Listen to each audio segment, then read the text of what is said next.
मैं हूं विवेक मिश्र। आप देख रहे हैं पीसीसी लाइव संवाद। इस समय हम गौतम बुद्ध की नगरी, उनकी परिनिर्वाण स्थली कुशीनगर में है। हमारे साथ 77 वर्षीय बीएन मिश्रा जी हैं। हम इनसे बात करेंगे। इस उम्र में ये करीब 2 दर्जन देशों की यात्रा कर चुके हैं।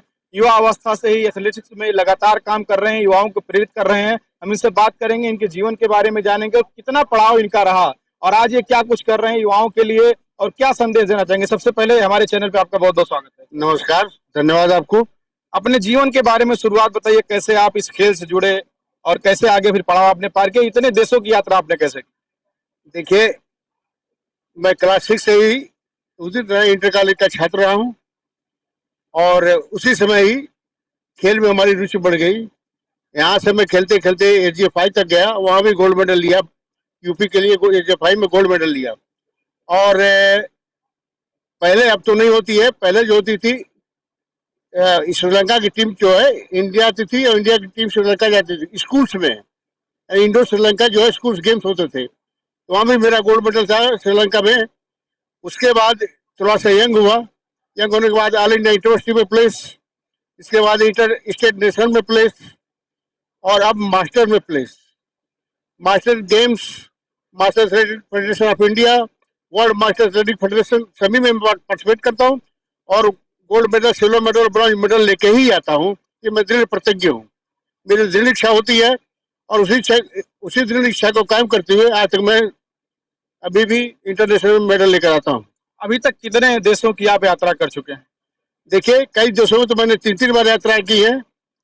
जैसे मलेशिया में 3 बार, चाइना में 2 बार, कोरिया में 2 बार, 1 बार पाकिस्तान, 3 बार श्रीलंका, 2 बार इंडोनेशिया, 1 बार आपका दोहा कतर, 1 बार आपका दुबई और 1 बार जो है आपका कैलिफोर्निया और 1 बार जो है आपका मैंने बफेलो कनाडा, इन सब में पार्टिसिपेट किया। और बहुत से हैं, मैं क्या गिनाऊं, कम से कम 24-25 यात्राएं देश की हो चुकी है और सभी में कहीं ना कोई मेडल है। इसमें गोल्ड मेडल की संख्या हमारी ज्यादा है और सिल्वर मेडल 2 ही है, ब्रॉन्ज मेडल 2 ही है, लेकिन गोल्ड मेडल की संख्या मेरी काफी है। और अभी तक मैंने स्कूल से लेकर अब तक लगभग 150 मेडल जीते, जिसमें गोल्ड, सिल्वर, ब्रॉन्ज तीनों हैं। अच्छा, भारत में क्रिकेट का एक स्वभाव है, क्रिकेट का एक नशा है। ऐसे में भारत में कितनी गुंजाइश आप देखते हैं इस तरीके खेलों में जो युवा रुचि लेते हैं, परिवार से कितना उनको सपोर्ट मिल पाता है? आपको क्या लगता है कि ऐसे खेलों में जाने वाले जो युवा हैं उनको परिवार का और सरकार की तरफ से बेहतर प्रोत्साहन और सपोर्ट होना चाहिए? देखिए, क्रिकेट का जो है विस्तार इसलिए हुआ कि उसमें पैसे थे। अब आजकल हर खेल में सरकार ने पैसे की व्यवस्था कर दी है, खिलाड़ी को पेमेंट मिलता है। जैसे एथलेटिक्स में आप एशिया में या ओलंपिक में गोल्ड मेडल लेकर आते हैं, करोड़ों की आपको सरकार लुटाती है आपके ऊपर। पहले कुछ नहीं था, पहले केवल क्रिकेट में पैसे थे, इसलिए लोगों का रुझाव क्रिकेट में चला गया। और क्रिकेट जो है आपको, चूंकि अब 2020 का चल चुका है, अब 10-10 का होने वाला है, इसमें आपको एक प्रकार से काफी आनंद मिलता है। और इसका जो है मीडिया वाले भी इस पर बहुत ध्यान देते हैं। अब आजकल भी मीडिया वाले कम से कम प्रो कबड्डी, खो खो के और एथलेटिक्स के भी प्रसारण करते हैं, इसलिए उनको हम बधाई देते हैं कि ये खेल भी आगे बढ़ गया। और मीडिया के लिए केवल क्रिकेट ही था, एकमात्र क्रिकेट ऐसा खेल था जो मीडिया के सामने नतमस्तक था। अच्छा, गांव के स्तर पर सरकार की तरफ से तमाम सारी योजनाओं की बात की जाती है, लेकिन आपको क्या लगता है कि गांव के स्तर पर ग्रामीण क्षेत्र के युवाओं को अगर इन सब खेलों में भविष्य अपना संवारना है तो सरकार की तरफ से क्या पहल होनी चाहिए? क्या मूलभूत सुविधाएं, कागजों में बातें चलती हैं लेकिन वास्तव में धरातल पर इतनी सुविधाएं गांव के स्तर पर पहुंच पा रही हैं, आपको लगता है? देखिए, ये थोड़ी सी राजनीतिक से संबंधित बात हो गई, लेकिन खेल की भावना से मैं बताता हूँ आपको कि ग्रामीण के लिए ग्रामीण में प्रधान होते हैं, उसके बाद थोड़ा ऊपर चल के विद्यालय होते हैं, प्राइमरी स्कूल, वहां पे ना कोई फैसिलिटीज है, ना प्रधान के पास कोई पावर है। और पैसा तो आ जाता है, लेकिन छोटे मोटे ग्राउंड के लिए जमीनें भी नहीं है। प्राइमरी स्कूल में थोड़ी बहुत जमीन है जो गाँव वाले कब्जा कर लेते हैं, और उसमें कई स्कूल तो ऐसे हैं जहाँ पे भेड़ बकरी सब बांध देते हैं अपने अध्यापक, वहीं पे कंधा बताई होती है। वो सब कुछ वही होता है, तो खेल होगा कहाँ? खेलने के लिए बच्चों को जमीन चाहिए ना। लोगों के घर में दरवाजे तक नहीं है कि बच्चे अपने बच्चों को खेल पाए। देखिए, पहले क्या होता था, पहले माताएं वो जो है छोटे बच्चे को उंगली पकड़ कर बस्ता अपने कंधे पर लाद कर स्कूल में पहुंचाने जाती थी। और आजकल जो है अब गाड़ी उनके दरवाजे पर आती है और बच्चे उठा के ड्राइवर या कंडक्टर उनका लेके चला जाता है। अब वो न एक्सरसाइज माँ की होती है, न एक्सरसाइज बच्चे की होती है। केवल आप फिजिकल फिटनेस पर कोई ध्यान नहीं दे रहा है। आजकल आपको स्वस्थ रहना है, फिट रहना है, तो 2 घंटे से कम समय देना पड़ेगा आपको।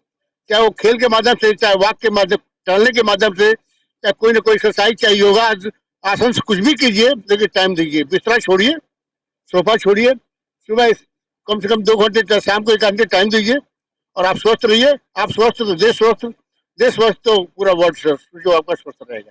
जो नए खिलाड़ी, आखिरी सवाल आपसे, जो नए खिलाड़ी, नए युवा इस क्षेत्र में आना चाहते हैं, अक्सर क्या होता है जब कोई लक्ष्य हम निर्धारित करते हैं तो बीच में तमाम हार आ जाता है, निराशा आ जाता है। तो एक तो पहला सवाल है, इसमें 2 सवाल है। तो उस निराशा से तमाम समय आपके जीवन में ऐसा आया होगा, उस निराशा से उबरने के लिए क्या आपने किया और क्या युवाओं से कहना चाहेंगे? और दूसरा, जो इस क्षेत्र में आकर के भविष्य में अपना संवारना चाहते हैं, उनको उनसे क्या अपील आप करेंगे?